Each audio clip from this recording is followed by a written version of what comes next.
पहिला पानीको जिउँदो हुन्छ यो अहिले पहिलेको यो पहिलो जमानामा बनाएको रहेछ जमानाको है सब फुटेर तगेर गइन्छ अब मन्दिर झाँक्री मन्दिर सबैले पूजा गर्ने आस्था राख्ने ठाउँ यो हो अब यो जीर्ण भएन अब माथि रोड छ रोडको लागि सुविधा छ अब तल पानीको लागि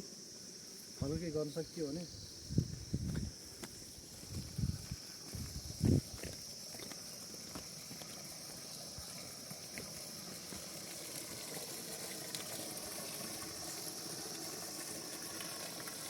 यहाँ पनि काउले यस्तो हरिरहेको छ यसले नजिक यहाँ मान्छे लोटेको लोटे हेर्ने पानी खान राति बेला लोटेको लोटे हुने थियो जस्तो लोटेर गएको अब यी नाकका थाहा हुनु नाकका पूजा गरिन्छ योमा यो नाकको यो मुने खाने